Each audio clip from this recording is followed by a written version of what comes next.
jaalala dhugaa sirraa na qabee yaada garaan obsuu dadhabee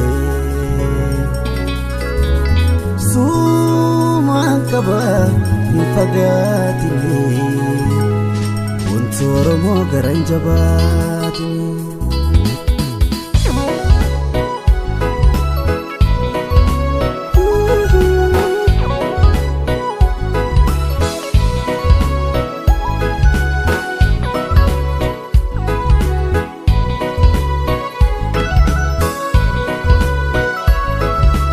Gaddi sanate chayato si jela ole yadani malif nambene jalaleto ani marade yani.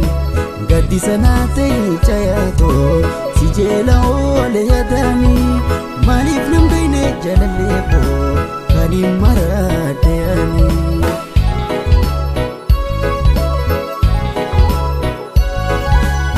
Ya baredu intala dura jalalan kana sente gara ya baredu intala dura jalalan kana sente gara jalalti te anavura khotume ti wajji jara jalalti te anavura khotume ti wajji jara.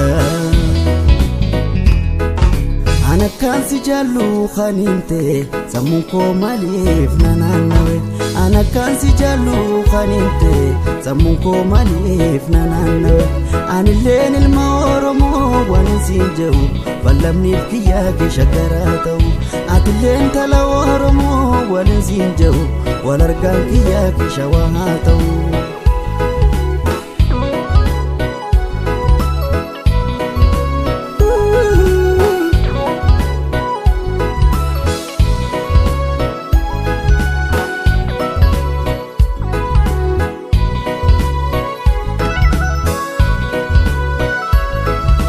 Gaddi sanate chayato si jela ole yadani malif nambene jalaleko kani marade yani.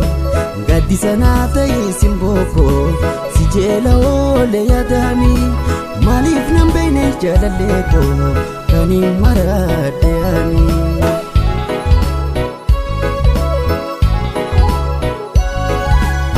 Karute khoflam barechite ya buntu sakam na gogote karute khoflam barechite ya buntu sakam na gogote midama jalala na gote araba